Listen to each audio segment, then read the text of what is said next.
The day Clara Shepard buried her husband, the sky over Dusty Creek, Texas turned the color of a bruise, and not a single soul in town came to lay flowers.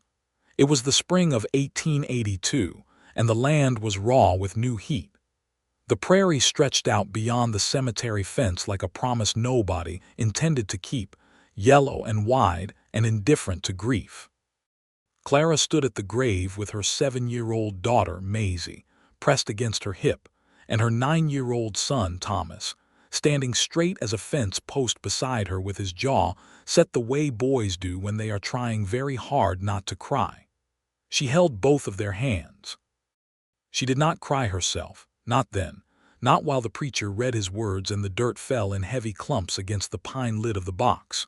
She had cried herself dry the night before, sitting at the kitchen table with a cold cup of coffee, and the knowledge that Robert Shepard had been dead for 3 days before anyone thought to tell her. He had been thrown from his horse 20 miles east, out near the Keller Ranch, where he had gone to look at cattle he was thinking of buying. A ranch hand had found him in a gully. By the time the word reached Clara in Dusty Creek, her husband had already been laid out in the back of a general store and identified by the brand on the leather of his saddle. The horse came home alone 2 days before the news did, and Clara had known, standing in the yard watching that empty saddle catch the afternoon light, that something was finished. Now the preacher closed his Bible, and Clara thanked him quietly. She turned her children toward home and walked them across the dry grass, her black skirts pulling against her ankles, and she did not look back. The farm Robert had left her was 60 acres of decent land, a good well, a house that needed its roof re-shingled on the south side, 2 milk cows, a vegetable garden that was already behind on its spring planting, and a debt of $240 owed to the bank in Loma Ridge. That last detail was the one that kept her awake. The land and the house and the cows she could manage, or she believed she could. She had done most of the managing for the last 3 years anyway, while Robert spent more time in town than she would have liked and more money at the card tables than they could properly afford. She had loved him, genuinely, in the way a practical woman loves a man who is charming and imperfect and sometimes kind. But she was not romantic about her grief. She was 31 years old and she had 2 children to feed and a debt that was not going to wait. The first week she replanted the garden. The second week she milked the cows and sold the cream in town and mended the fence on the eastern pasture that Robert had been meaning to get to since October. The third week, one of the cows went lame and the well rope snapped, and Thomas came down with a fever that lasted 5 days and left her sitting beside his bed through 2 whole nights without sleep, pressing cold cloths to his forehead and bargaining quietly with whatever was listening. Thomas recovered. The cow did not. By the beginning of May, Clara had sold enough cream and eggs to make a dent in the May payment on the debt, but only barely. She was standing in her kitchen one evening looking at the ledger she kept in the back of Robert's old account book when Maisie came in from the yard and said, "Mama, there is a man fixing our gate." Clara looked up. "What man?" "I do not know him," Maisie said. "He has a brown horse." Clara set down the pencil and went to the door. The evening light was long and golden and the air smelled of dust and sage. Standing at the front gate, which had been hanging off its top hinge since March, was a man she had never seen before. He was working a new hinge into place with a small hammer and a handful of nails he held between his lips, moving with the efficient quiet of someone who understood tools and did not need to make a performance of using them. His horse, a solid bay with a white blaze, was tied to the fence post a few feet away, grazing at the dry grass along the base. "Excuse me," Clara said from the porch. The man took the nails from his mouth and looked up. He was somewhere in his mid-30s, she guessed, with a face that had been weathered into something honest rather than handsome, though it was not unhandsome either. Dark eyes set wide apart, a jaw that looked like it had been put together with intention, several days of dark stubble, and a hat that had seen considerable use. He wore a plain blue shirt and canvas trousers and working boots, and there was no gun visible at his hip, which she noted because in Dusty Creek in 1882, a man without a visible gun was either a preacher or someone careful, and he did not look like a preacher. "Good evening, ma'am," he said. "I noticed your gate was coming loose. I have the hinge set now, just need to pin the new bolt and it will hold." "I did not ask you to fix my gate," Clara said, not unkindly but plainly. "No, ma'am, you did not," he agreed, equally plain. "But it needed doing and I had the hardware on me, so I did it. I can take it back out if you prefer." Clara looked at the gate. It swung smooth and true as he tested it, and the satisfaction of watching a thing work correctly was something she had not experienced much lately. "Who are you?" "Edgar Dalton," he said, and wiped his hand on his trousers before touching the brim of his hat. "I have been doing some fence and repair work out this way. I am staying at the Hooper place for the time being, helping with their spring work." The Hooper farm was half a mile north. Clara knew Ruth Hooper, a solid woman who went to the same church. "Ruth Hooper hired you?" "She and her husband, yes, ma'am. I asked Frank Hooper if he knew of anyone else who might need some extra hands for the season, and he mentioned this property." He paused. "I did not mean to overstep. I only stopped because the gate was coming off and it did not seem right to ride past." Clara studied him for a long moment. She was not a woman who made decisions carelessly, and she had learned, particularly in the months before Robert's death, to read men for the difference between what they said and what they meant. Edgar Dalton looked straight at her when he spoke. His hands were calloused and steady. He did not fidget or look away or look too long in the wrong places. He had fixed her gate without being asked and without making her feel as though she owed him anything for it, which was an uncommon quality. "I cannot pay much," she said. "My situation is not comfortable at the moment." "Frank Hooper mentioned that," Edgar said, and he did not say it with any pity in his voice, which she appreciated. "I am not looking to get rich. I am looking for honest work and fair dealing." "All right," Clara said. "The south side of the roof needs re-shingling before the summer storms come. The loft barn door is stuck on its track. The garden fence needs a new corner post. If you can do those things at a price I can manage, I would be grateful." "I can do all of those things," Edgar said. "We can talk about the price when I have had a look and know what materials are needed." She nodded once. "I am Clara Shepard." "Yes, ma'am," he said. "Frank told me. I am sorry for your loss." She looked at him to see if there was anything uncomfortable behind those words, the way some men said them while actually meaning something else entirely. But his expression was simply direct and without agenda. "Thank you," she said, and meant it, and went back inside. He came back the next morning at 7 o'clock, which she respected because it told her he was a man who appeared when he said he would appear. She was already in the garden when she heard his horse, and Maisie, who had apparently decided she approved of Edgar Dalton based entirely on the gate repair, ran to meet him at the fence before Clara could call her back. "Good morning," Maisie said solemnly. "Good morning," Edgar said, and crouched down to her level, which Clara noticed. "You must be the young woman who told your mama about the gate yesterday." "I am Maisie Shepard," Maisie said. "I am 7. "I am Edgar Dalton," he said, equally solemn. "I am considerably more than 7. Maisie giggled. Thomas, who was standing at the edge of the garden pretending to examine a fence post, was very obviously listening.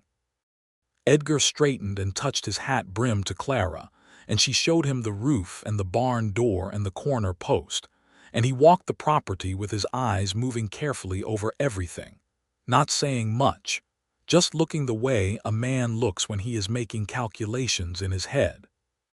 When they came around to the front of the house again, he told her what materials he would need and what it would cost and what he would charge for his time, and the numbers were honest and fair and lower than she had expected, which made her trust him slightly more rather than less, because a man trying to cheat you does not quote you below market value.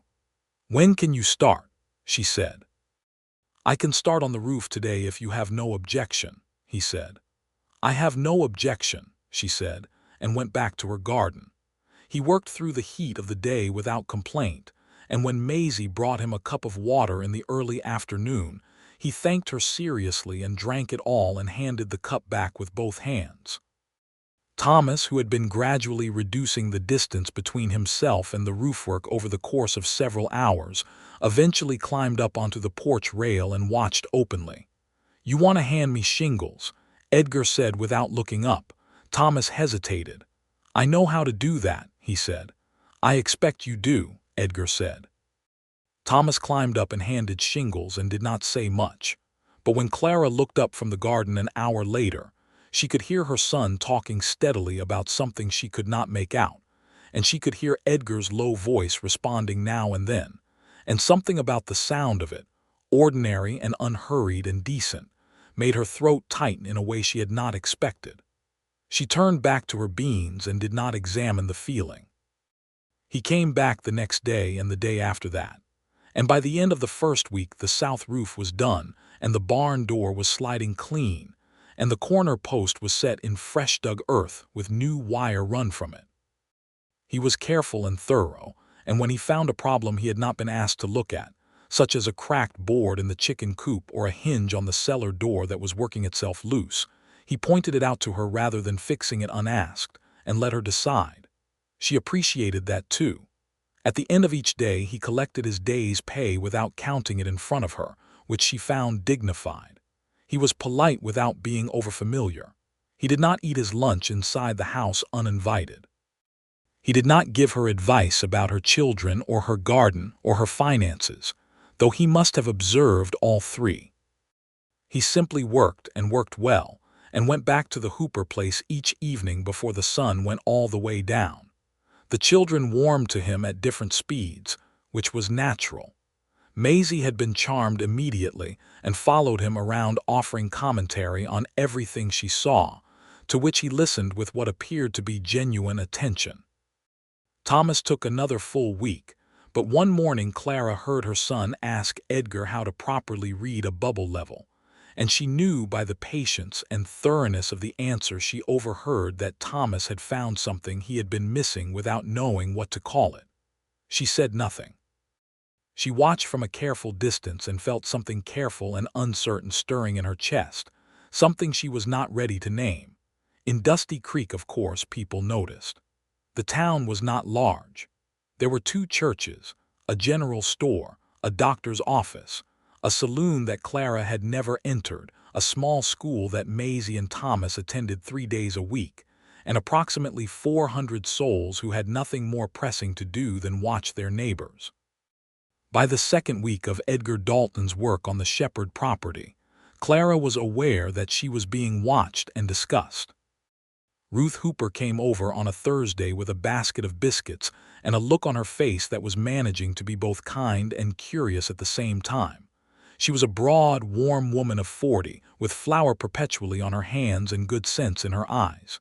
"He is a hard worker," Ruth said, settling herself at Clara's kitchen table and accepting a cup of coffee.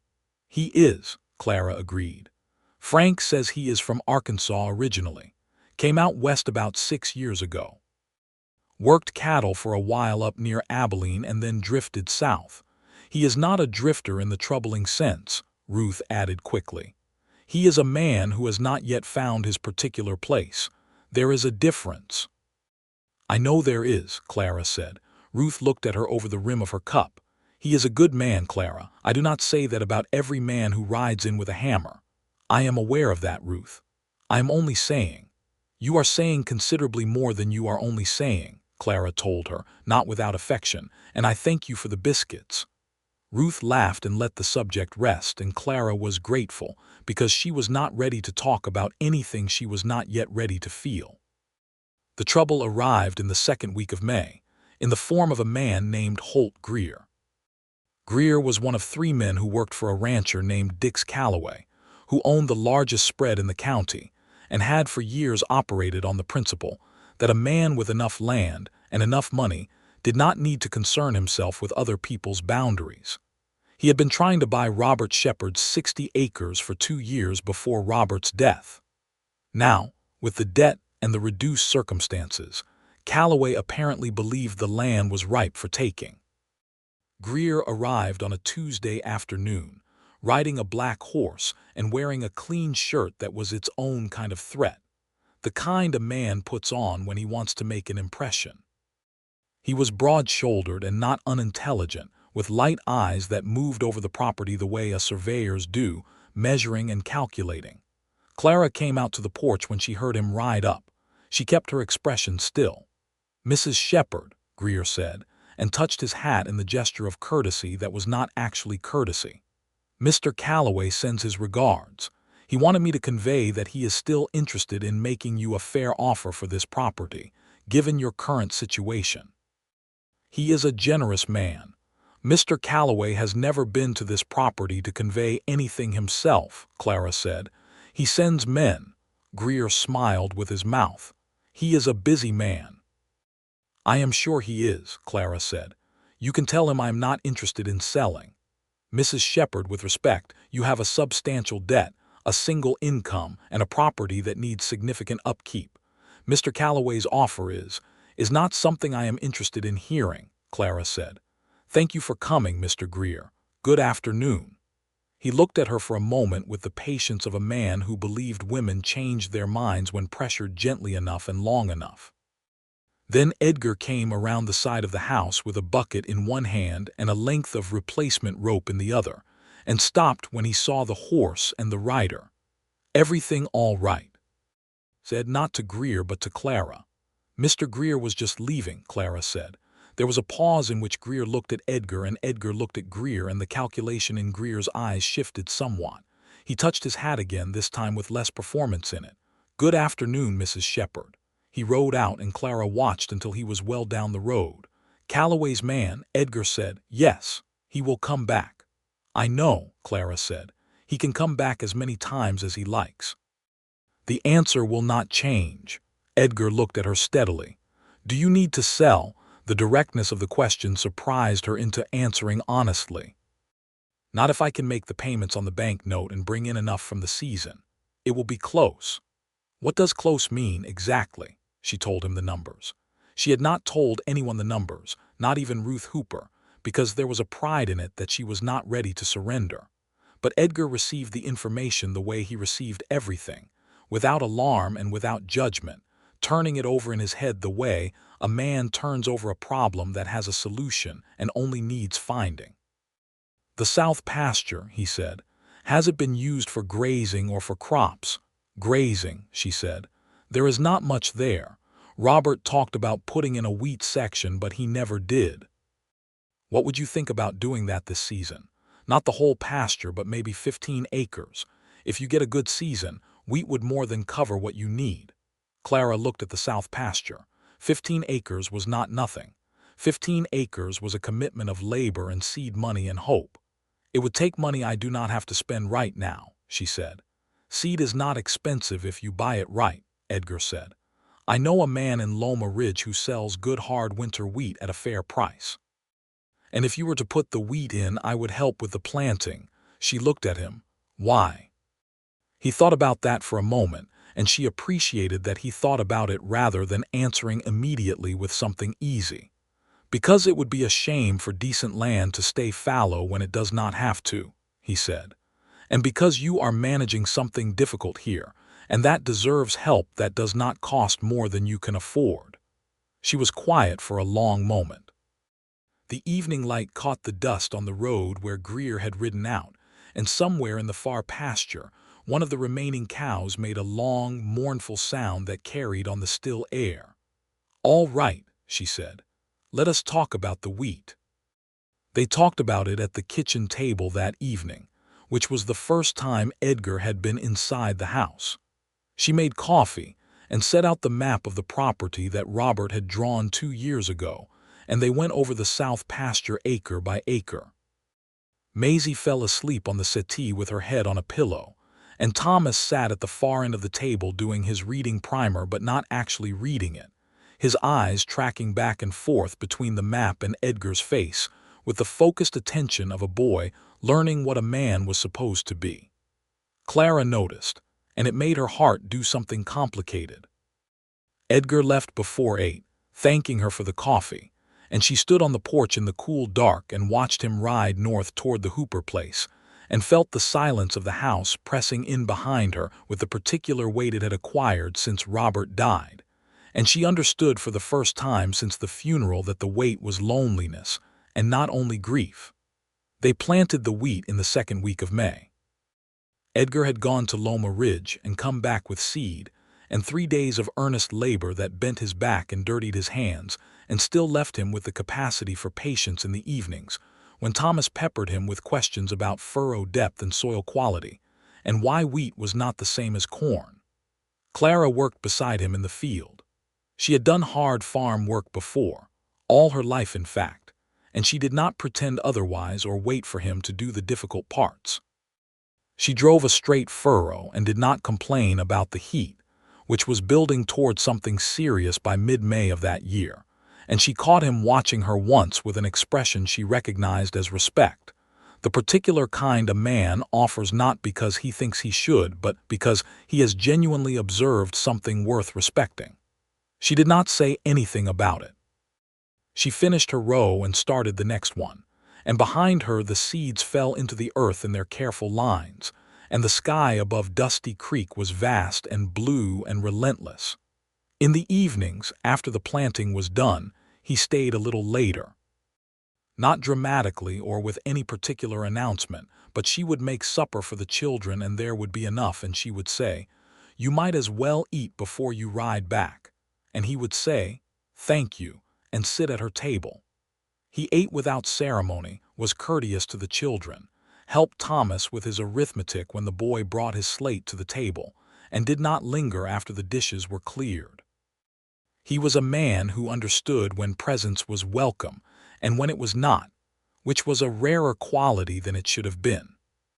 One evening, while Maisie was in bed and Thomas was in the loft doing something with the model horse he had been carving from a piece of pine since February, Edgar and Clara sat on the porch in the cooling dark, and Clara found herself talking, actually talking, not about the wheat or the roof or the well, but about Robert. She did not plan to. She was looking at the stars, and something about the particular quality of the darkness made the words come. She told him about how she and Robert had met in Waco in 1871, when she was 20 and he was 23, and he had been the most charming man at the church social, and she had thought at the time that charm was the same thing as steadiness. She told him about the first 3 years, which had been genuinely good, and about the gradual understanding that had come later, that Robert was a man made for beginnings and not much for the long middle of things. She told him about the card games and the money and the apologizing and the forgiving and the apologizing again, and she told him all of this without bitterness, because she had worked through the bitterness in the months before his death and come out the other side into something that felt more like clarity than anything else. Edgar listened. He did not offer commentary or consolation or try to tell her she was wrong to feel what she felt. He sat in his chair and listened with the kind of attention that made her feel that what she was saying was worth the saying. When she finished, there was a long quiet, and the crickets were going in the grass and the stars were out in their full extravagance. "My wife died 4 years ago," Edgar said. Clara went still. "In childbirth," he said. "The child did not survive either. It was in Arkansas. I had a small piece of land there, not much, but something. After it happened, I could not stay." He was quiet for a moment. "I have been moving since then, not running exactly, but moving." "Until now," she said. He thought about that. "I do not know yet," he said. "I think I am finding out." She did not say anything to that, because there was nothing to say that would not have been too much. But when she went inside and put out the lamp, she lay in the dark for a long time thinking about what it meant to be a person finding out where they were supposed to be, and whether 31 was too late to still be in the middle of that same question. The second time Holt Greer came was not alone. He brought a man she did not recognize, heavyset and quiet in the way a dog is quiet right before it decides something. They came on a Friday morning when Edgar had gone to town for supplies, and Clara was alone with the children, doing the washing on the back porch. Greer did not touch his hat this time. "Mrs. Shepard, I am going to be direct with you. Mr. Calloway is prepared to make a final offer for this property. It is more than fair. The banknote you hold with Loma Ridge First National is coming due on the 15th of June, and Mr. Calloway is in a position to clear it entirely in exchange for a deed transfer. Clara set down the shirt she was wringing. You spoke to my bank. Mr. Calloway has an interest in the local economy, Greer said. Get off my property, Clara said, and her voice was flat and clear and without tremor. Greer's companion moved his horse 2 steps closer to the porch fence, and Clara felt the fear move through her like cold water, but she kept her face still. You are alone out here, Mrs. Shepard, Greer said, and there was no warmth in it now. With 2 children and a debt and no man, I am here, said Edgar's voice. He had come around the side of the house on foot, which meant he had heard the horses and dismounted and come quietly. And he stood now at the corner of the porch with his arms loose at his sides, and his eyes on Greer's companion with the steady calm of a man who was not afraid, but was also not looking for trouble. He was not wearing a gun, she noticed, which meant he was managing this on presence alone, and the presence was apparently sufficient, because Greer's companion moved his horse back to where it had been. This is a private conversation, Greer said. Mrs. Shepard asked you to leave her property, Edgar said. I heard it from the road. The silence stretched. A crow called somewhere in the distance. Maisie had appeared at the screen door and Clara sent her back inside with one look. Greer looked at Edgar with the expression of a man recalculating. Mr. Calloway will not forget this. I expect he will not, Edgar said. That is his business. Good morning. Greer and his man rode out, and this time they did not look back. Clara let out the breath she had been holding. Her hands were shaking, which surprised her because she was not generally a woman whose hands shook. Edgar came to the porch rail. Are you all right? Yes, she said, and then, because it was true, no, not entirely. He said nothing, only nodded, which was the right thing to say. He talked to the bank, she said. That means Calloway has influence with the bank. Which means the debt is not just a debt, it is leverage. Yes, Edgar said. I need to go to Loma Ridge, she said. I need to talk to the bank directly and find out exactly what is happening with that note. I will take you, he said. I know the road. She looked at him. There was a great deal she could have said in that moment, and she chose none of it, only, thank you. Tomorrow. Tomorrow, he said. The ride to Loma Ridge was 14 miles on a road that wound through scrub oak and open grassland and crossed the Salt Fork at a wide, shallow ford. They went in Edgar's wagon, which he had borrowed from Frank Hooper, with Thomas and Maisie in the back and Clara on the bench beside Edgar. The children had never been to Loma Ridge, and were treating it as an expedition of considerable significance, which meant a constant stream of observations from the back of the wagon about every bird and rock formation they passed. Clara had not ridden on a wagon bench beside a man in more than 2 months, and she was acutely aware of it in the way you are aware of the first warm day in spring, something your body registers before your mind catches up. The bank manager in Loma Ridge was a small, dry man named Alden Morse, who wore a 3-piece suit in spite of the heat, and had the expression of someone perpetually managing several unpleasant things at once. He received Clara and Edgar in his office with the particular wariness of a man who has been caught between 2 forces and would prefer not to be seen as complicit in either.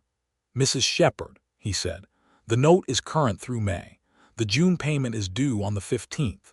I am aware of that, Clara said. I also understand that Mr. Calloway has been in contact with your institution regarding this property. Morse adjusted his spectacles. Mr. Calloway is a customer of this bank, yes. Has there been any arrangement made regarding the Shepard note? Clara said, a pause that told her everything before the words came. Mr. Calloway has expressed interest in acquiring the note should it fall into default. I see, Clara said. And is there any provision in the original loan agreement that would allow for a third party to acquire the note while current? Another pause. No, Morse said. The note is yours, Mrs. Shepard, as long as you maintain your payments. Then I will be here on the 14th of June with the June payment, Clara said. And I would like that stated in writing, if you please. Morse looked uncomfortable, which told her that Calloway had expected her not to know this. She held his gaze until he reached for his pen. Edgar said nothing through the whole exchange, but when they walked out of the bank into the bright May sunlight, she heard him make a sound that might have been the beginning of a laugh that he stopped before it came fully out. "What?" she said. "Nothing," he said, and his eyes were very warm and the sun was very bright. "Only that you walked in there and did exactly what needed doing." She straightened her bonnet strings and said, "I have been managing things myself for a while. I have learned what questions to ask." "Yes, you have," he said, and there was something in his voice that made her look at the street instead of at him. They had lunch at a small establishment near the main street of Loma Ridge, the children eating their meals with the focused pleasure of children eating in a restaurant for the first time. And Clara found herself relaxed in a way she had not been in weeks, the tension of the farm and the debt and Greer's visits lifting off her shoulders in the sunlight of a town that was not Dusty Creek and did not know her grief. She and Edgar talked about small things, the children's school, the state of the road, whether the summer would be wet or dry, the merits of different types of well ropes. It was easy in the way that genuine ease is rare, not the easy of people performing relaxation, but the easy of two people who had gotten past the stage of wondering what they were to each other and simply were something, even if neither of them had named it. On the way home, Maisie fell asleep in the back of the wagon with her head on a folded blanket, and Thomas sat with his back against the side and watched the landscape go by with the distant, satisfied look of a boy who has had a full day. The sun was going down ahead of them, painting the sky in shades of copper and deep rose, and the prairie was quiet and enormous in every direction. Clara became aware, slowly, that she was sitting closer on the bench than was strictly necessary. She had shifted, without noticing, until she was near enough to Edgar that their arms were almost touching, and he had not moved away. She did not move either. They rode like that in the golden, diminishing light, not quite touching and not quite not, and she looked at the sky and felt something in her chest that she was beginning to understand was more than gratitude and more than loneliness, and was something she was going to have to decide what to do about. June came in with heat, and the wheat coming up in its crooked green lines across the south pasture, which was the sight Clara had been waiting for with a patience she had not known she possessed. She walked the rows one morning in the early light, the dew still on everything, and ran her fingers along the tops of the young plants and thought, "It is working," and felt the relief of it move through her in waves. Edgar was there, as he had been most mornings, doing one thing or another on the property, and he saw her come back from the south pasture with her face different. "It is looking good," he said. "It is looking very good," she said and smiled, and the smile was not the careful, measured thing she had been offering the world for months. It was the real one, and it changed her whole face. He looked at her for a moment. "I am glad," he said, and turned back to the fence post he was tamping in, but she had seen what was in his expression in that 1 second before he turned, and she carried it inside with her like a coal in her pocket, small and warm and requiring care. The first week of June brought a different kind of visitor. A woman named Agnes Freehill, who was the kind of person Dusty Creek produced in reliable quantities, meaning she made it her business to have an opinion on the business of others. She came to Clara's on a Wednesday with a friend named Dot Perkins, and a look of concerned charity on both their faces that Clara recognized immediately. "Clara," Agnes said, settling herself at the kitchen table with the authority of someone who has never been uninvited anywhere, "we are only asking because we care. This man, this Edgar Dalton, he is here every day. He works here," Clara said, putting coffee on the stove. "He is the reason my roof does not leak." "He stays late," Dot said in the tone of a woman who has noted the hours. "He eats supper on the porch sometimes," Clara said. "I make enough. It would be wasteful not to offer." "Clara," Agnes said, leaning forward, "you are a widow. There are appearances to consider." Clara turned from the stove and looked at Agnes Freehill with the flat calm she had been cultivating for the last 2 months. "Agnes," she said, "I have a debt to a bank and a farm to run and 2 children to raise and 60 acres of wheat that is my best chance of keeping this land in my family. The appearances you are concerned about are considerably less interesting to me than all of that." Agnes opened her mouth and closed it. "I am grateful for your concern," Clara said. "More coffee." That evening she told Edgar about it, not because she wanted to complain, but because it had struck her as funny, the gap between what people spent their energy on and what actually mattered, and she was learning that she could make Edgar almost laugh if she told things the right way. He listened to the Agnes Freehill account and said nothing for a moment and then said, "She is not entirely wrong." Clara looked at him. "I beg your pardon. Not about the propriety," he said, and there was a note in his voice that she had not heard before, something more careful and more serious. "About the appearances. I do not want my being here to make things difficult for you." She was quiet for a moment, looking at him in the evening light. "Are you thinking of leaving?" He met her eyes. "I am thinking about what is right," he said, "for you and the children."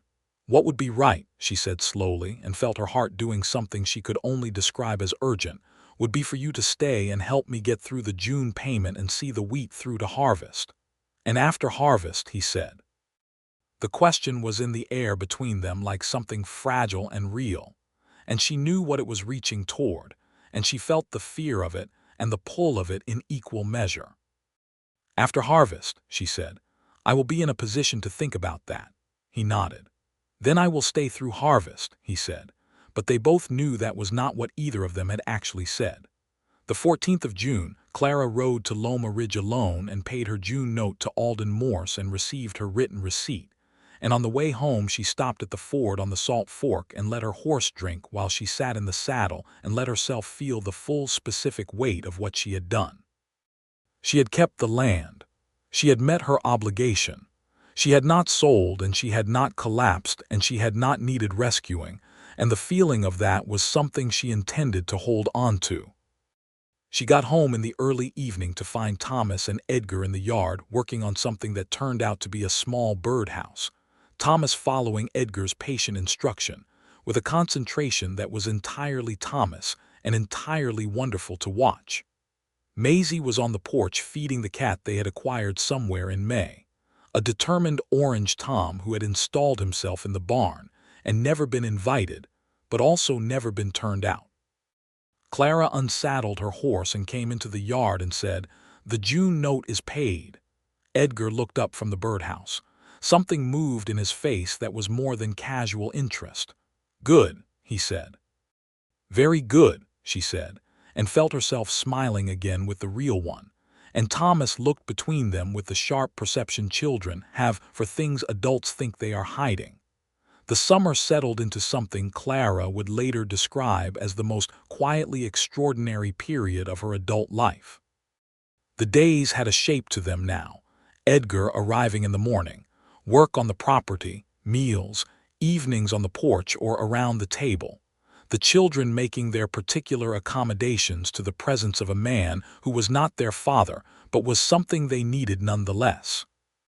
Thomas had taken to showing Edgar his carving, first just the horse, then a series of smaller animals he had been working on in the loft, a rabbit, a dog, what he said was a deer but which had some interpretive qualities. Edgar examined each one seriously and offered specific, honest observations that were neither false praise nor discouraging, and Thomas carved better the following week for it every time. Maisie asked Edgar, with the directness of a 7-year-old who has not yet learned to soften questions, if he would stay. They were all on the porch one evening, and the question came out between bites of cornbread without any preamble. "Are you going to stay? On our farm?" There was a pause. Edgar looked at Clara and Clara looked at her cornbread. "I am here for now," Edgar said carefully. Maisie considered this.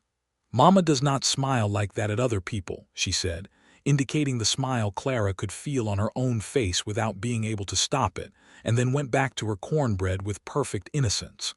Thomas, from the other side of the porch, made no comment but also very carefully did not look up. Clara set her cornbread down and looked at the yard and the evening sky and thought, 7-year-olds are extraordinarily inconvenient. But later, after the children were in bed, She sat on the porch alone and let herself think about what Maisie had said, or rather about the fact that it was true. She did not smile like that at other people.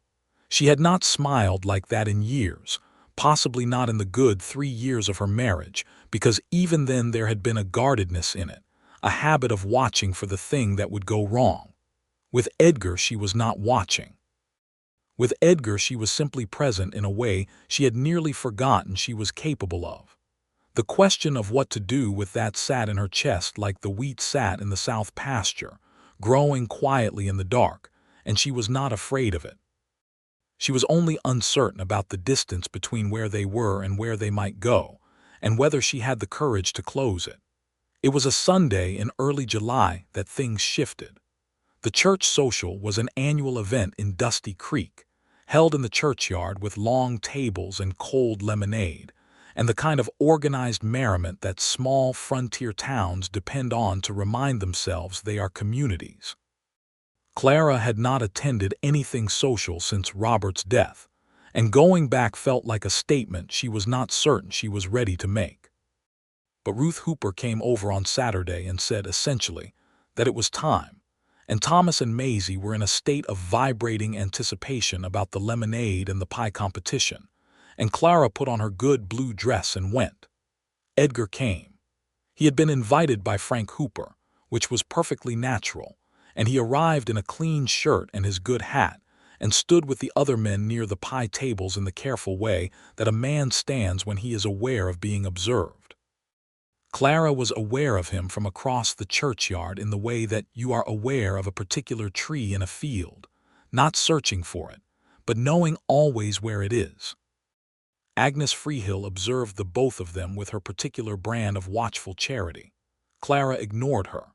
At some point in the afternoon, in the general movement of a social gathering, Clara and Edgar ended up standing near the fence at the edge of the churchyard, not together by design but together nonetheless, watching Thomas and several other boys attempt something athletic with a barrel hoop, and Maisie very seriously judged the other girl's hair ribbons.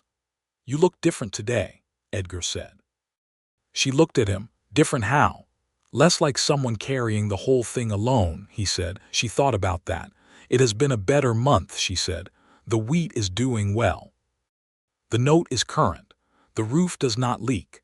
Is that all? He said, and looked at her with an expression she did not immediately know what to do with. No, she said after a moment. That is not all. They stood there for a moment longer in the shade of the fence with the social going on around them and the laughter of children in the air, and the distance between them was small in a way that felt both accidental and entirely deliberate. "Clara," he said, and the way he said her name, not Mrs. Shepard, not ma'am, but her name, was something she felt in the back of her throat. "Edgar," she said. "I think you know what I want to say," he said. "I think I do," she said. "But I do not know if it is too soon," he said, "and I do not know if it is what you want, and I have been trying to be careful because you have had enough things go wrong." She looked at him for a long time in the Sunday afternoon light.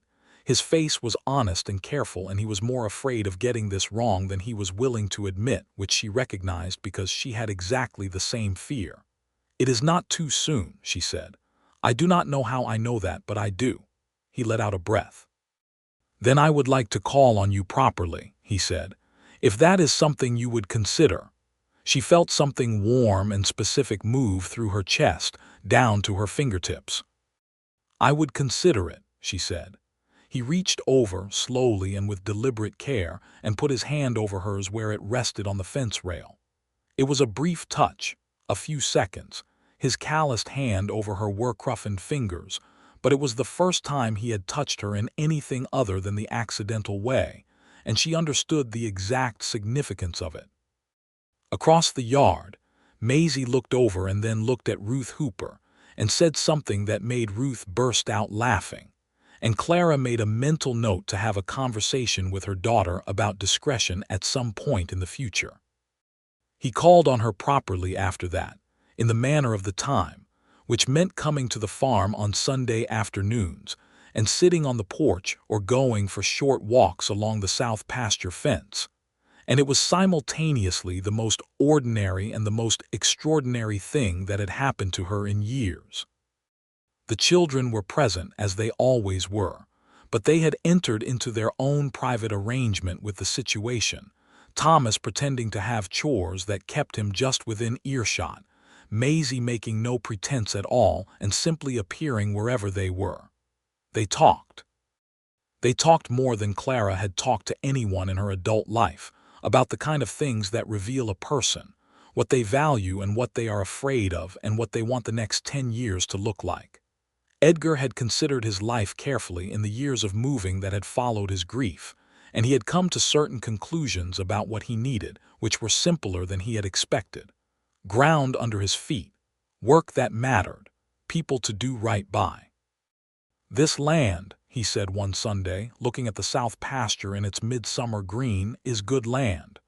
"It is," she said. "I have been thinking," he said carefully, "about whether there is a place here for me.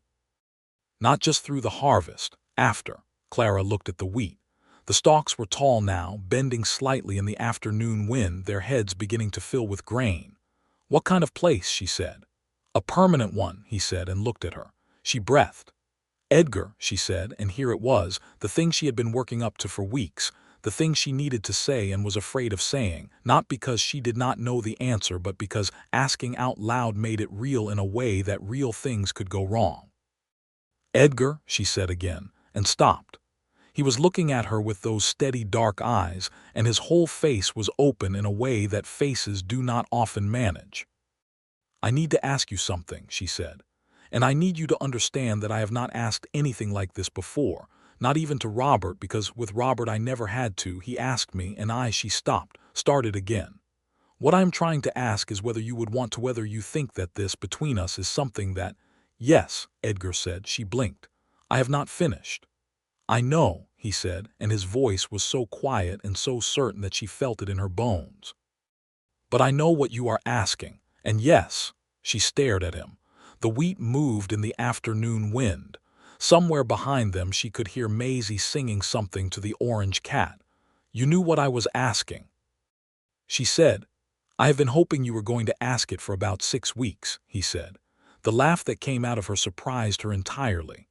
It was the kind of laugh that lives somewhere under grief for a long time and comes out stronger for the waiting, and she put her hand over her mouth and laughed and felt the fear dissolve like morning frost, not slowly but all at once, and she could not remember exactly what she had been afraid of. The rejection, yes, but it had not come. The unworthiness, maybe, but he had never made her feel that. The grief of trying again, perhaps. But standing here in the July sun with the wheat grown tall and the farm sound and her children healthy and this man looking at her like she was worth any amount of patience and careful work, she could not locate the fear at all. "We should be sensible about it," she said when she could speak again. "There are the children to consider, and the land, and people will have things to say." "I know all of that," he said. "I have been considering it." "And," she said, "and I would like to marry you, Clara," he said. "If you will have me. Not because it is practical, though it is. Not because of the land or the children, though I care about both. But because I am a better man when I am here with you than I have been anywhere else in 4 years. She stood in the July afternoon and looked at him, and felt the particular clarity that comes when everything that has been complicated becomes suddenly simple. "I will have you," she said. He smiled, and it was the first time she had seen him smile at full wattage, and it did something devastating to his face in the best possible way. She married Edgar Dalton in August of 1882 in the same church in Dusty Creek where she had buried Robert Shepard, which some people found irregular and which Clara found precisely right, because it was her church and her town and her life, and she was not going to conduct it according to what made sense to Agnes Freehill. The ceremony was small. Ruth and Frank Hooper stood with them, and the children were in the front pew looking solemn and clean, Thomas in a shirt that had been starched within an inch of its life, and Maisie in a dress with actual ribbons. The preacher read the words and Edgar said his vows in the same voice he used for everything, direct and without performance, and Clara said hers looking at him, not at the preacher, not at the congregation, at Edgar. and when he put the plain gold band on her finger, she felt it settle there with the weight and permanence of something built to last.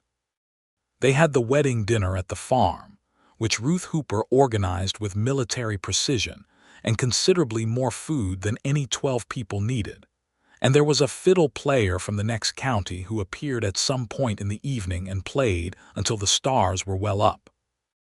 Maisie danced with Thomas until he would not dance any more, and then she danced with Frank Hooper, and then she danced alone in the yard in the dark, spinning in circles with her arms out, and Clara watched her from the porch and felt the fullness of the moment like a physical thing in her chest.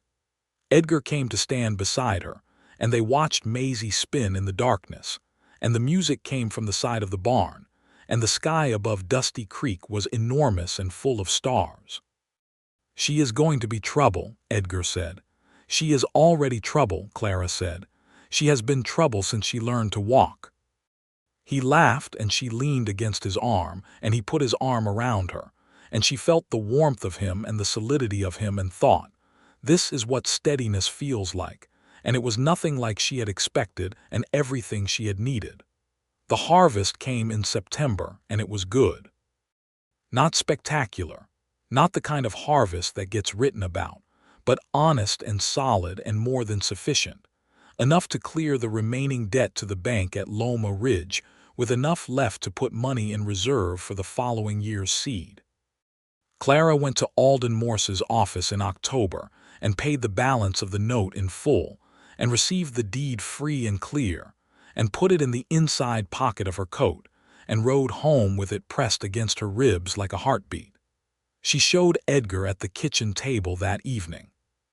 He read it twice, then looked up at her, and there was something in his face that she understood was his own grief and his own resolution mixing together.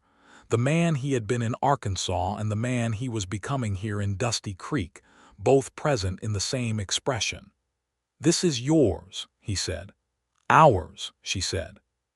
He set the deed down and covered her hand with his on the table, and they sat there in the lamplight of the kitchen with the October dark outside the windows and the children's voices coming from the loft where they were doing homework with considerably more noise than homework required.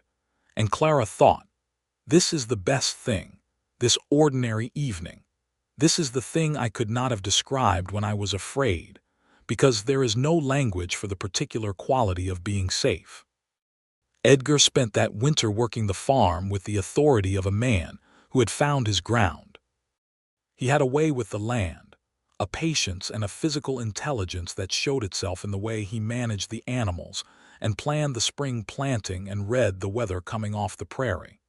Frank Hooper hired him for occasional days when he was needed, but mostly he was at the Shepard property, which was becoming in daily practice the Dalton property, in the sense that he put himself into it entirely. Thomas had progressed from the birdhouse to a proper workbench that Edgar helped him build in the corner of the barn, and the carving had become woodworking, small pieces that had structure and intention. Edgar taught him joinery with the same unhurried patience he applied to everything, showing the method once, correcting once, then letting the boy find it himself, and Thomas was beginning to have the look of a boy discovering what he was good at. Maisie had decided that Edgar was hers in the proprietary way of young children, and she organized his days with a cheerful authoritarianism that he bore with complete equanimity. If Clara caught him doing something that Maisie had clearly assigned him, she did not comment but only loved him more for it. There were difficult moments.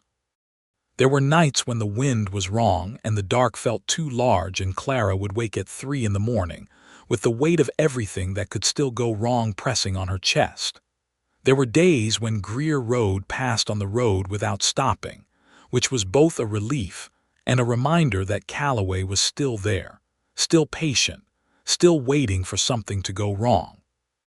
There were conversations with Thomas about his father that left Clara choosing her words very carefully, because she wanted the boy to have the honest memory of Robert, complex and imperfect, and genuinely loved, without letting the difficulty of that history poison the good that was happening now.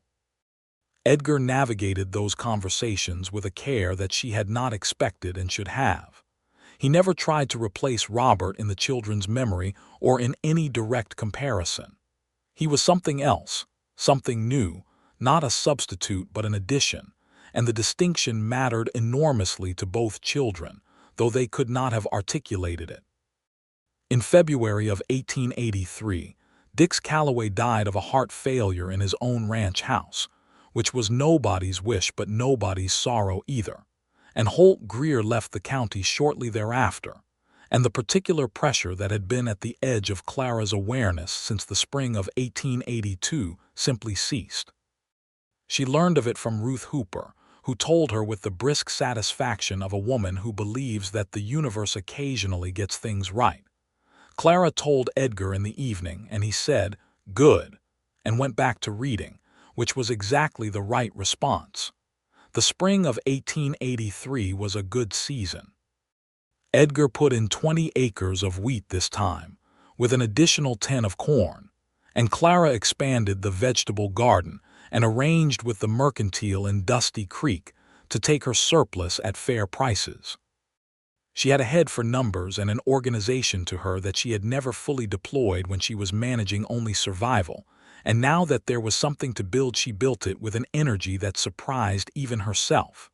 Ruth Hooper said to her once, over coffee in the March wind, "You look like a woman who has found what she is supposed to be doing." "I have always done this," Clara said, a little puzzled. "No," Ruth said, "you have always worked. That is different from doing what you are supposed to be doing." She thought about that for a long time. It was an April morning, soft and wide with the particular sweetness of early spring, when Clara understood that she was carrying a child. She had been married 8 months, and she stood in the early morning garden with the realization settling over her in the mild dawn light, and her first feeling was not the fear she might have expected but a complicated cascade of things, wonder and tenderness, and something she could only call rightness. She told Edgar that evening after the children were in bed, in the kitchen with the lamp lit and the soft spring dark outside. She said it plainly because she was a plain-speaking woman, and he was a man who preferred plainness, and she watched his face when she said it. What happened to Edgar Dalton's face when his wife told him she was expecting their child was something Clara would remember for the rest of her life. He went very still, and then something in him that had been held carefully in check for 4 years, since Arkansas, came undone quietly and completely. And he did not make a sound, but his eyes were full, and he reached across the table and took both her hands in his and held them tightly, and she saw on his face every version of him. The man in Arkansas who had lost everything, and the man who had been moving for 4 years, and the man sitting at this table in this kitchen with this woman. All of them present and all of them arriving at the same place. "Are you all right?" she said softly. "I am better than all right," he said, and his voice was steady but barely. "I am completely undone is what I am." She laughed and held his hands tighter, and outside the spring dark settled over the farm like a blessing. The pregnancy was not easy in its early months, the nausea persistent and the exhaustion real, and Edgar took up the slack without comment or complaint, doing Clara's share of the morning work with Thomas and arranging the household so that she could rest when she needed to and not feel guilty about it, which was the harder half of the arrangement. Thomas, upon being told he was going to have a sibling, reacted with the careful dignity of a 10-year-old boy who wanted to appear unmoved, and was in fact deeply moved. He went to the barn and spent an hour there and came back with his face composed and said, "If it is a boy, I could teach him woodworking," and Clara had to look at the ceiling for a moment before she could answer him. Maisie's reaction was immediate and comprehensive. She began making plans. The plans involved names, sleeping arrangements, a catalog of every child she had ever seen and their respective qualities, and several opinions about what the baby's favorite color should be. Edgar listened to all of this with the serious attention he gave Maisie's proposals and said, "We might let the baby form its own opinions about color in time," and Maisie considered this and said, "I suppose that is fair." The summer was long and hot, and the corn came in well, and the wheat came in better, and the farm was doing something it had not done in years under Robert's management, which was actually succeeding. Not getting by. Succeeding. Clara hired a young woman named Pearl, 16 and the daughter of one of the church families, to help in the house 2 days a week as her pregnancy advanced, and Pearl was quiet and capable, and had the good sense not to comment on anything, which Clara valued enormously. August brought a letter from Edgar's sister in Arkansas, a woman named Ruth Ellen Dalton, who had apparently been searching for her brother for 2 years through a series of forwarded letters that had finally arrived via the Hooper Farm's postal arrangements. The letter was long and emotional, and Edgar read it in the kitchen with his elbows on the table and his face doing various things, and when he looked up he said, "My sister wants to know if I am alive." "Are you going to write back?" Clara said. "Yes," he said. "Tell her you are not only alive but considerably better arranged than you have been in some years," Clara said. He wrote back, and the correspondence that followed was regular and warm, and Clara added a postscript to the third letter in her own hand introducing herself, and Ruth Ellen Dalton wrote back to her specifically and at length, and Clara thought, "He has been alone and he should not have been," and was glad. Their son was born in October of 1883, on an evening of cold rain with the smell of wood smoke in the air, and the lamp burning warm in the bedroom, and he came into the world with considerable opinion about it, announcing himself with a fury that brought Thomas to the bedroom door at a run, and sent Maisie into a state of reverent excitement. Edgar, who had held it together through the whole of labor with Clara's hand in his and his voice in her ear steady and low, wept when the baby was placed in his arms, cleanly and without self-consciousness, and Clara watched him hold his son and thought of Arkansas and thought of all the moving and all the years, and felt the completion of something that had been broken, and then slowly, carefully, with patience and work and the kind of love that shows up every morning without being asked, had been made whole again. They named him Samuel James Dalton, Samuel for no particular reason except that it sounded like a name a man could grow into, and James for Edgar's father, who had been, by Edgar's account, a good and steady man. Thomas held Samuel with the focused gravity of a boy who understood he was being trusted with something important, and he held him very correctly and looked at his stepfather and said, "He has your ears," which made Edgar laugh so fully and suddenly that the baby startled and made his opinion known again.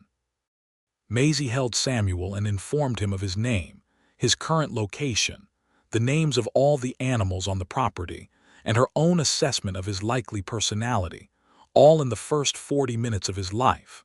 Samuel regarded her with unfocused dark eyes and appeared to find this acceptable. The winter of 1883 going into 1884 was the best winter Clara Shepard, now Clara Dalton, had known in her adult life. There were hard days, there always are, cold that came in through the walls no matter how well the wood was stacked, and a period in January when Samuel had a cough that kept everyone awake and frightened them for a week before it cleared. But underneath all of it was a foundation that had not been there before, something solid and built rather than hoped for, and she walked through the cold days with the certainty of it under her feet. Edgar and Thomas worked on the barn in the winter, reinforcing the north wall and adding proper ventilation to the hayloft that had been needed since before Robert bought the property.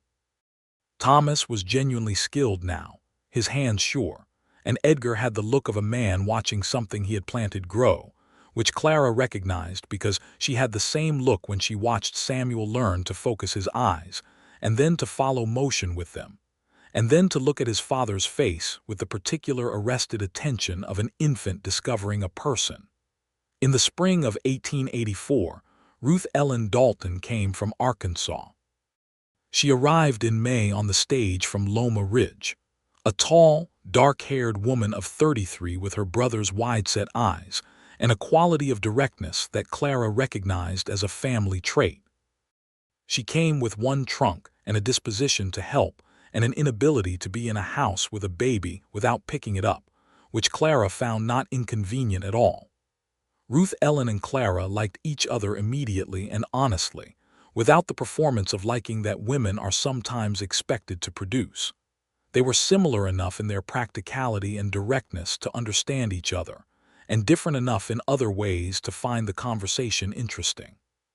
"He wrote to me about you," Ruth Ellen told Clara on the second evening of her visit.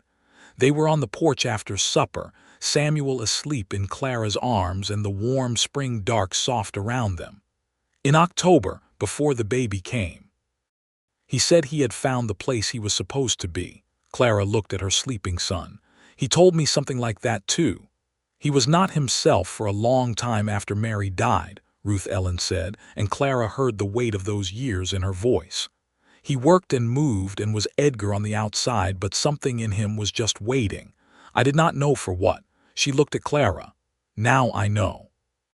Clara did not say anything, only looked at the spring dark and the fireflies starting in the grass at the edge of the yard, and held her son and thought, "Yes." Edgar came out onto the porch with coffee and distributed it, and sat on the railing, and the three of them sat in the spring evening with the fireflies and the sound of the children sleeping inside, and the farm settled and whole around them. And it was a moment Clara filed carefully away in the part of her memory that keeps the things worth keeping. Ruth Ellen stayed 6 weeks and helped with the garden and the spring planting and Samuel's care, and was more useful than anyone who came for a visit had any right to be.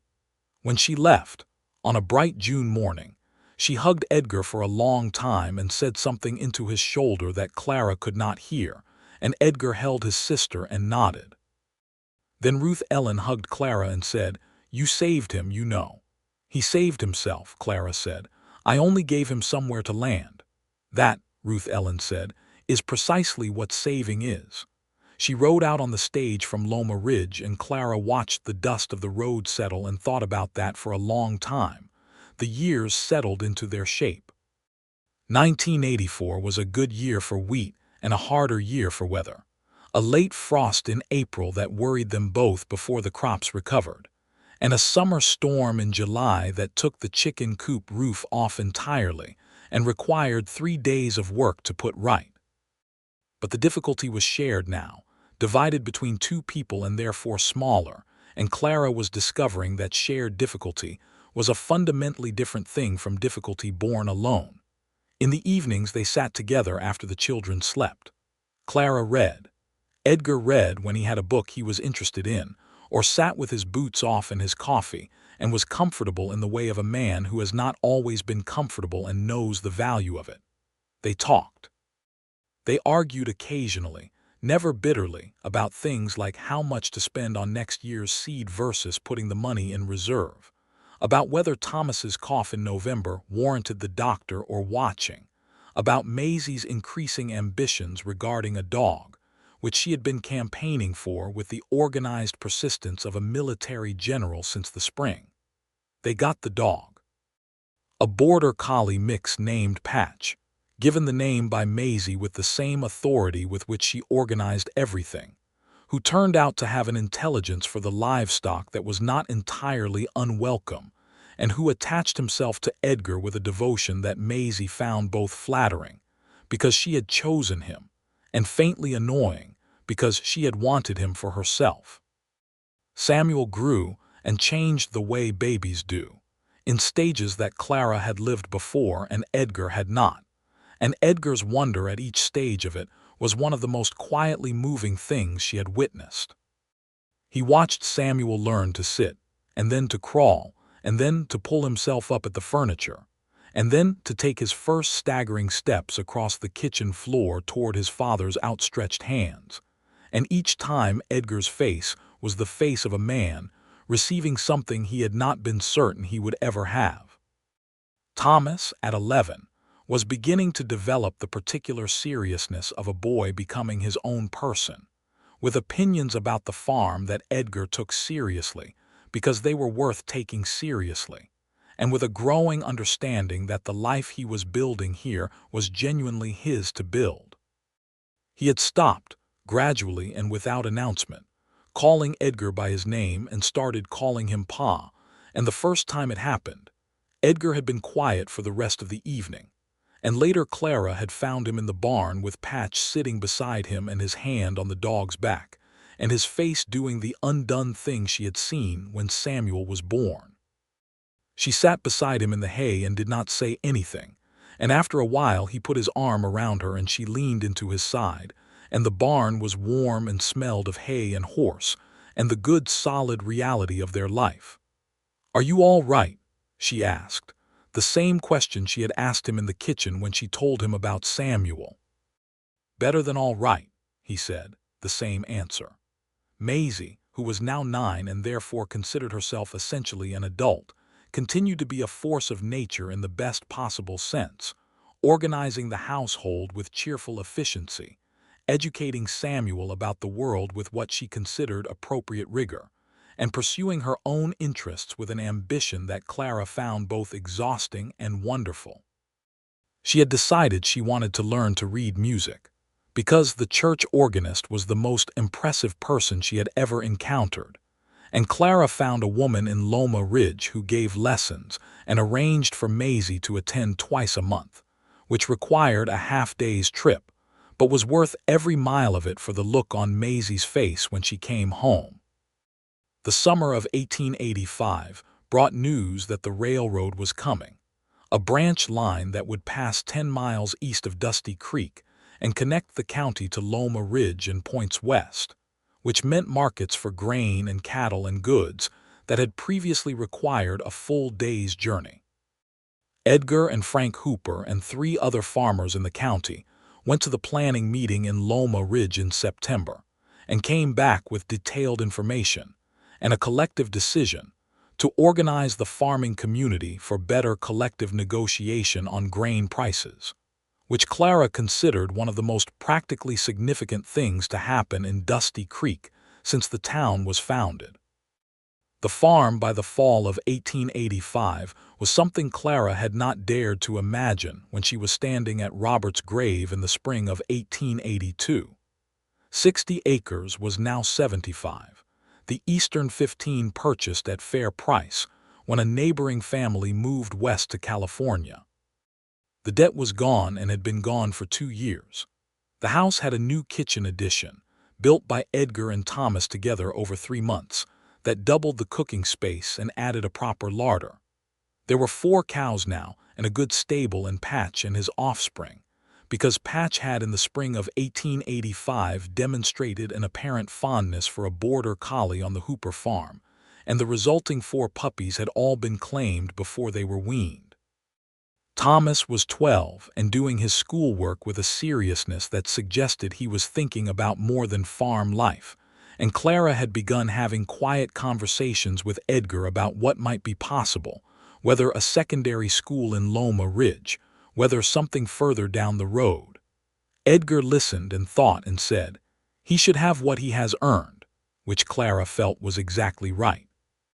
Maisie was 10 and could now play 3 hymns on the church organ, and was learning her 4th, and had informed the family that she intended to be a music teacher when she grew up, which Clara believed entirely. Samuel was 2 and walking with the confidence of someone who has recently discovered that running is an available option, and not yet discovered all the consequences of that. And he talked constantly in the specific mixture of complete sentences and made-up words that characterized 2-year-olds, and which Edgar found endlessly entertaining. On a September evening in 1885, Clara and Edgar sat on the porch in the cooling night, the children inside and the farm dark and quiet around them, and the stars out in their full autumn abundance. The wheat stubble in the south pasture stood pale in the moonlight, and the air smelled of harvest and coming cold. Edgar had his arm around her, and she had her feet tucked up beneath her on the bench and her head against his shoulder, which was a position she had come to inhabit with the same ease as any other place she called home. She was 34 years old and the strongest she had ever been and the most at rest she had ever been, and both of those things were true at the same time, which was something she had not known could happen. "Edgar," she said. "Clara," he said. "I was thinking today," she said, "about the day you fixed my gait. He made a sound that was the close cousin of a laugh. "The gate." "You did not ask," she said. "You just fixed it. And I came out prepared to be annoyed, and instead I watched it swing, and I thought, that works now. That actually works." "Are you going to tell me there is a metaphor in the gate?" he said. "I am not going to tell you anything you do not already know," she said. "I am only saying I remember it. I remember exactly how it felt." He pressed his lips to the top of her head. "So do I," he said. They sat in the September night, and the stars wheeled overhead as they had wheeled over this ground since before any of them were there to see it. And the farm settled into its nighttime quiet around them. The soft sound of horses in the stable, and the particular piece of a house where children are sleeping safely. Clara thought about the question she had asked in the South pasture in July of 1882, the question she had started and not been able to finish, the asking of which had terrified her not because she did not want the answer, but because she did, terribly, and the asking made it real. She thought about how Edgar had answered before she finished, with a certainty that she had felt in every bone, and how the fear had gone out of her all at once and left something clean and open in its place. She had not been afraid of the wrong things, she understood now. She had been afraid of needing, of wanting, of putting herself in the position of loving someone, and asking for something in return and being told no, or worse, being told yes, and then watching the yes gradually become something less than it was. She had learned that fear from Robert, not cruelly, not intentionally, but as the natural result of loving someone whose yes was genuine in the moment but not built to last. Edgar's yes had been built to last. She knew it the way she knew the quality of soil in the South pasture, not because anyone had told her, but because she had put her hands in it and felt what it was made of. In the winter of 1885, Clara found she was expecting their second child. She told Edgar in the kitchen again, lamp lit, children in bed, and his face did the same thing it had done with Samuel, the stillness and then the undoing, and he pulled her into his arms and held her, and she held him back, and they stood in the lamplight of their kitchen with their farm outside and their children sleeping and the whole built thing of their life around them. "A girl this time, maybe," she said into his shoulder. "Maybe," he said, "Thomas will have opinions." "Thomas always has opinions," Edgar said. "It is one of his best qualities. Maisie will have more opinions."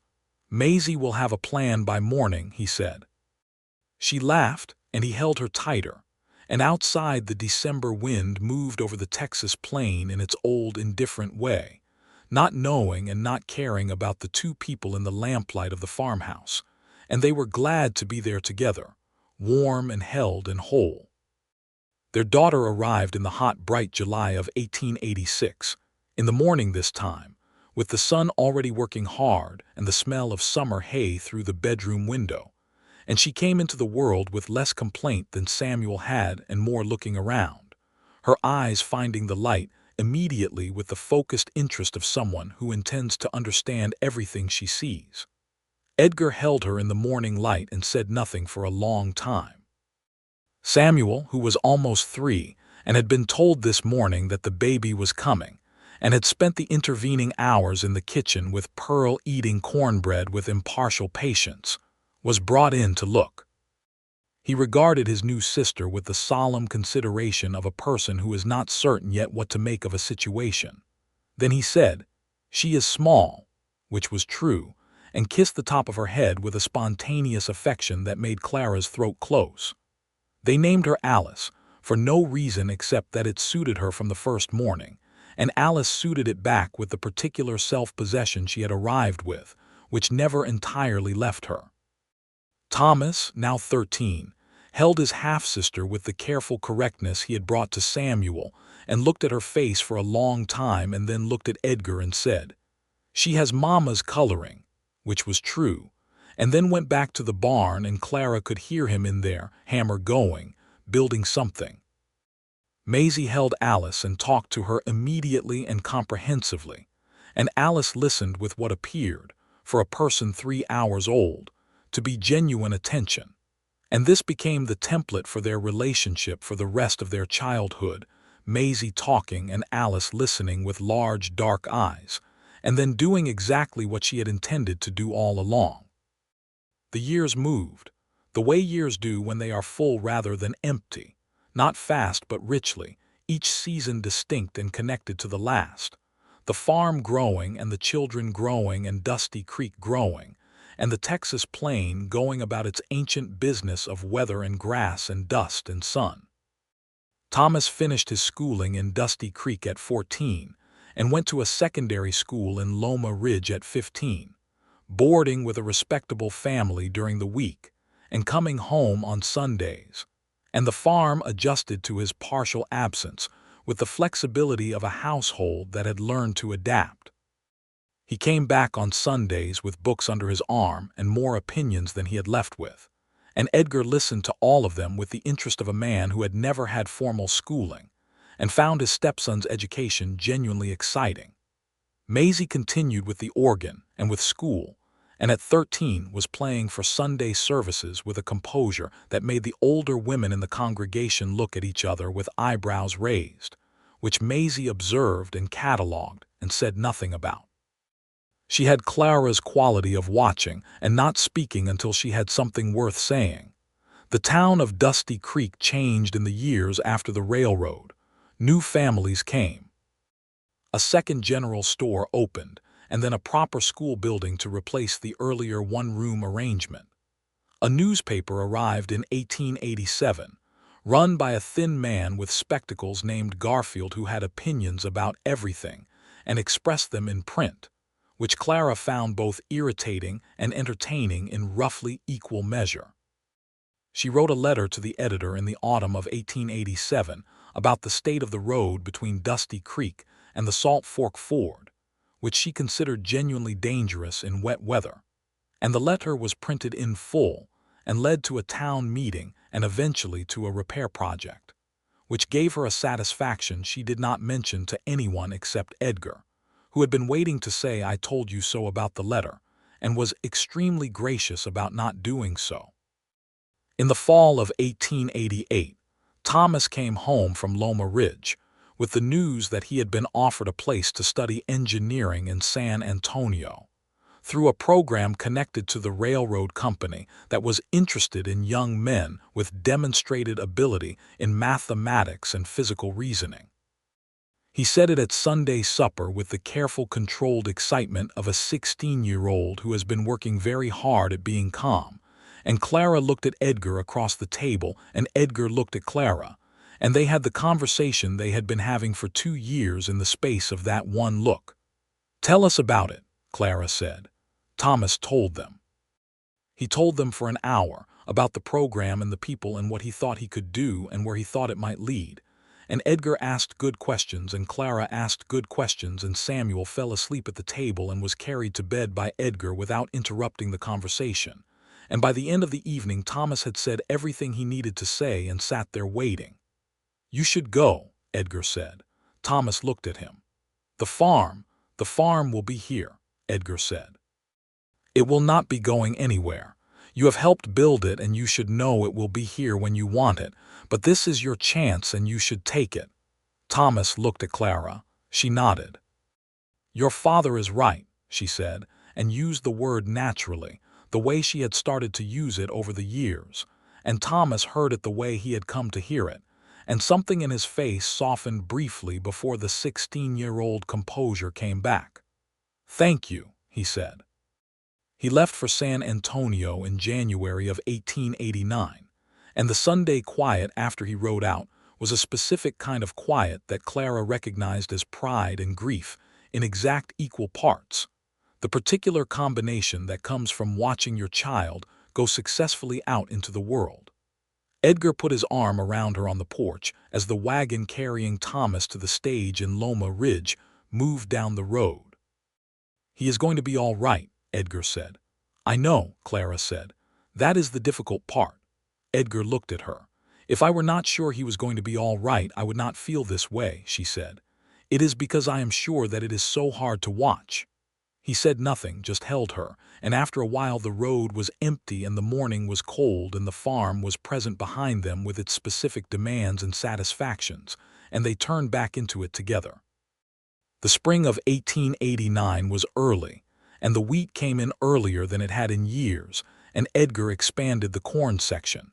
And Clara had been approached by the mercantile about supplying not just surplus vegetables, but a regular quantity of preserved goods, jams and pickles and dried goods, and the farm was producing not just enough, but more than enough, which felt like a kind of abundance she had not expected to have. Maisie at 15 was a real musician by any honest accounting, and she had begun teaching the younger children at the church on Saturday mornings, which was exactly what she had said she would do 5 years ago. Clara watched her daughter stand at the front of the church hall with 6 children between 6 and 10 years old and direct them with cheerful authority through a simple hymn, and thought, she always knew exactly what she was going to do, and the certainty of that was its own kind of gift. Alice at 3 was her own complete person, with an independence of spirit that expressed itself in a constant need to understand how things worked, which led her to disassemble things with regularity. A wooden puzzle, a drawer mechanism, the latch on the cellar door. She approached each with the same serious concentration, and usually put them back correctly, which Edgar found absolutely delightful and encouraged to the mild despair of Clara, who had a cellar door latch to reinstall at least twice a month. Samuel was 5 and beginning school and taking it with the earnest focus that characterized him, and he and Patch, now a dignified older dog with a gray muzzle, were inseparable in the evenings. Samuel talked to Patch with the same confidence most children reserved for adults, and Patch listened with an air of profound understanding that Samuel clearly believed was genuine comprehension. In the summer of 1889, a letter came from Thomas. He was doing well. He had been assigned to a survey project for the rail line and would be in the field for several months. He was learning things he had not imagined knowing. He was happy. He would come home for Christmas.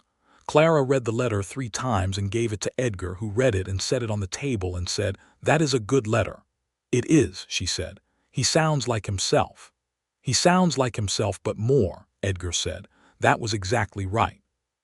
She folded the letter and put it in the wooden box she kept letters in, next to Ruth Ellen's letters and a letter from Maisie's music teacher in Loma Ridge, and the deed to the farm, clean and paid and permanent. Thomas came home for Christmas in 1889 and was 17 and taller, and had the look of a young man who was figuring out who he was with some confidence.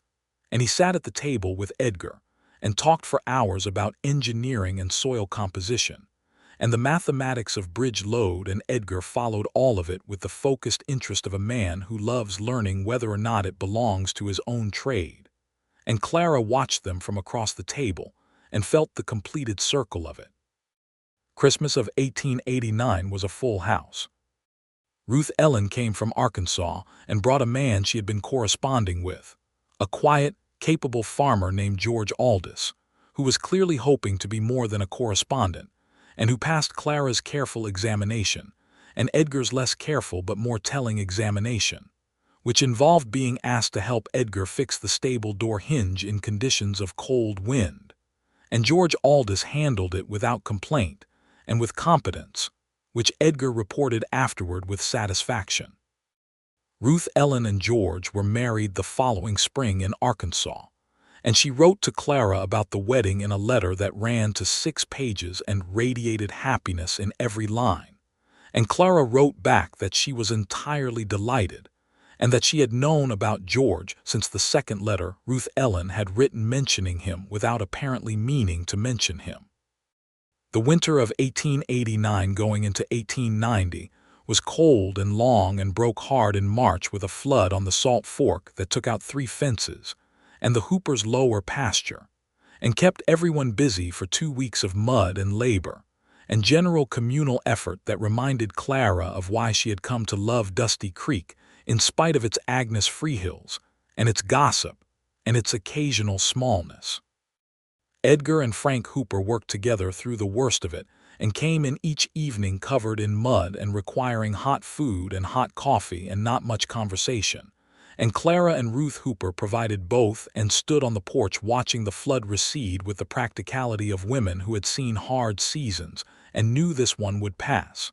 It did pass. The pastures dried. The fences were rebuilt. The land was, if anything, better for the flood silt, and the spring planting went in with Edgar saying the south pasture soil was the best it had been in years, which Clara took as evidence of whatever larger accounting she believed in. She stood in the south pasture in the April sun of 1890, 8 years after she had first walked these rows with seeds in her hands and the fear of the banknote pressing at her chest, and she ran her fingers along the new-turned earth and felt the particular satisfaction of ground that is yours in every way that matters, yours by deed and by labor and by love, and by the simple fact of having stayed. Edgar came across the field toward her, Patch at his heels and Alice on his back in the way she had been riding since she discovered he was willing to carry her, 3 years old and completely certain of the convenience of having a tall stepfather.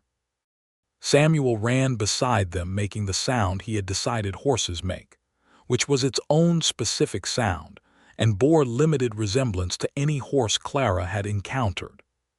She watched them come across the field in the April sun, the man and the dog and the 2 small children, and behind them the farmhouse with its new kitchen and its sound roof, and the barn with Thomas's workbench in the corner, and Maisie's music in the air from the church down the road. And she thought about the woman who had stood at a grave in the spring of 1882 with her children's hands in hers, and the sky the color of a bruise, and not one soul in Dusty Creek come to lay flowers. That woman had stood with her loss and her debt and her fear, and she had planted wheat. She had planted wheat and fixed fences and argued with the bank, and refused to sell and asked the hardest question she had ever said out loud in the south pasture on a July afternoon, and she had learned that the hardest questions do not always need to be finished before they are answered. Edgar set Alice down when they reached her, and Alice immediately began investigating the newly turned soil with the serious attention she gave all mechanisms, and Samuel fell over his own feet and got up covered in dirt and did not care, and Edgar came to stand beside Clara in the way he always stood beside her, close and warm and entirely present. "Good soil," he said. "Very good soil," she said. He looked at her sideways with those wide-set dark eyes and the face that had been made honest by weather and years and loss and arrival, and she looked back at him with the full face of a woman who has nothing left to be afraid of. "Edgar," she said. "I know," he said. "You do not know what I was going to say." "No," he said, "but I know how you look when you are about to say something that matters, and I wanted to let you know I was listening." She looked at the spring field and the sky above Dusty Creek, which was today the clear specific blue of April, no bruising in it, nothing complicated, only space and light and the smell of good turned earth. "I was going to say I am glad it was you," she said. He put his arm around her, and she leaned into his side, and Alice stood up from the soil with a fistful of good dark earth, and presented it to them both as if it were a gift, which it was. And the April sun came down on the field and the farm and the whole wide Texas plain, and Dusty Creek went about its business in the middle of it all. And Clara Dalton, who had been Clara Shepard, and before that Clara Me Connolly of Waco, stood in her own good field in the spring of 1890 with her husband's arm around her and her children around her feet, and felt the complete and total rightness of a life that had been built one hard season at a time, and was glad for every season of it. The wheat would go in next week. The corn would follow after. Thomas would write from San Antonio. Maisie would teach her Saturday children their hymns. Samuel would continue his conversation with Patch. Alice would continue her investigation of every latched or fastened thing in the county. Ruth Ellen and George would write from Arkansas. The farm would work and rest and work again. And in the evenings, after the children were in bed and the lamp was burning low and the prairie dark was soft and wide outside the windows, Clara and Edgar would sit together at the kitchen table of the house they had built and added to and repaired and filled with living, and they would be, simply and entirely, where they were supposed to be. That was enough. That was more than enough. That was everything.